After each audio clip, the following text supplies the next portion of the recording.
자, 이 스틸 사진은 테일러 프리츠가 2세트 4대4 알카라스의 서브권에서 브레이크 포인트를 잡아낼 절호의 찬스 상황입니다. 왼쪽에 오픈 코트로 쳐야 할까요? 아니면 알카라스의 역동작을 잡기 위해 인사이드 인 포핸드를 쳐야 할까요? 자, 프리츠는 정답을 찾았을까요? 불행히도 오답을 적어냈고요. 알카라스라는 대어를 낚는데 끝내 실패하고 맙니다. 자, ATP 파이널스 대회 셋째 날 관전평입니다. 알카라스와 테일러 프리츠 나란히 1승을 거둔 상태라 사실상의 1위 결정전이었습니다. 이 경기는 알카라스보다 테일러 프리츠의 일치월장 테니스에 초점을 맞추는 것이 맞지 않나 싶습니다. 아마도 프리츠 인생 최고의 경기력을 발휘한 2시간이 아니었나. 하지만 그 폭풍과 마법 같던 2시간이 지나가고 나자 다시 세상은 질서를 회복하게 되죠. 결국 카를로스 알카라스가 6대7, 7대5, 6대3으로 역전승을 거두고 사실상 4강 진출을 거의 확정지었습니다. 자, 아까 그 상황 한번 다시 보시죠. 사실 이런 경우 상식적 판단은 왼쪽에 넓은 오픈 코트 쪽으로 치는 게 맞죠? 아마 프리츠가 평범한 투어의 다른 선수를 상대할 때는 그런 선택을 했을 겁니다. 왜 그러면 이쪽 인사이드 인을 쳤느냐? 그것이 바로 알카라스를 비롯한 시너, 조코비치, 페더러, 나달 등의 슈퍼맨, 테니스의 신들을 상대할 때 나오는 인간계 수문장들의 딜레마인 것입니다. 자, 이때 프리츠가 빠르게 포핸드를 인사이드 아웃 포핸드 크로스로 때렸다면 득점 확률은 80% 이상이었을 것입니다. 하지만 알카라스의 초인적인 수비력과 패싱샷이 그 순간 프리츠의 머릿속을 채웠던 것입니다. 자, 이 상황에 대해서 취재기자의 질문이 있었는데요. 프리츠의 답을 한번 직접 들어보시죠. It can't all be luck, you know. He's a great mover and he anticipates really well, and I'm sure he anticipated a lot of the shots. But yeah, I mean, to be honest, on a lot of those short balls, I tried to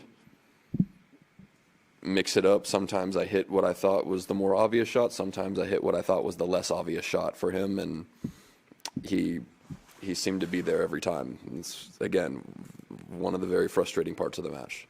자, 전체적으로 프리츠는 너무 잘했고 알카라스는 100%를 발휘했다고 보기는 어려운 경기였습니다. 알카라스가 꾸역승을 거두긴 했습니다만 우려되는 경기력 부분은 역시 서브라고 할 수 있을 텐데요. 자, 첫 서브 성공률이 최종적으로는 64%로 나쁘지 않았으나 1세트만 보면요.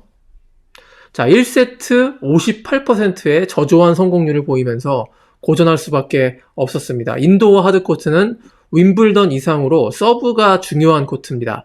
실내 하드코트의 특성상 강서버들이 첫 서브 성공률과 득점률을 크게 높일 수 있는 조건이기 때문입니다. 바람과 햇빛, 기온 등의 외부 변수가 전혀 없어 서브에 대한 집중력이 크게 높아질 수가 있습니다. 자, 이때 알카라스와 같은 중간 레벨의 서브 속도와 코스를 갖고 있는 선수들은요, 이 서브 경쟁에서 밀리면 다른 아웃도어 코트와 달리 경기를 풀어가기가 훨씬 더 힘들어집니다.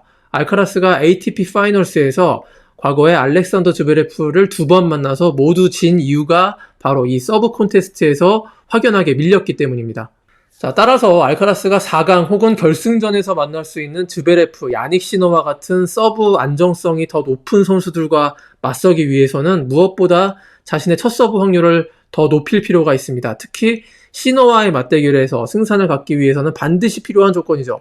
자, 윈블던에서 시너가 이기고 US 오픈에서 알카라스가 이긴 이유, 다른 무엇보다 첫 서브 성공률의 차이였다는 점을 유념해야 할 것입니다. 자, 3세트에서 테일러 프리츠가 무너졌는데요. 이건 대회 운용상의 허점이 드러난 것이라 좀 아쉬움이 남는 대목입니다. 프리츠는 알카라스와 달리 이틀 연속 경기를 치렀습니다. 그 이유가 다른 ATP 파이널스 때와 달리 무세티가 바로 직전 아테네 오픈을 뛰고 와야 했기 때문에 프리츠는 일요일이 아닌 월요일에 무세티와 1차전을 치렀고요. 바로 이어서 화요일에 알카라스와 대결하는 부담스러운 일정을 치렀던 것입니다.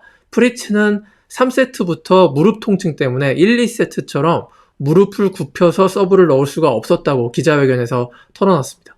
사실 투어 선수들이 3세트 경기를 이틀 연속하는 거 큰 문제가 아닐 수도 있죠. 하지만 두 선수가 똑같은 조건이라는 전제는 있어야 합니다.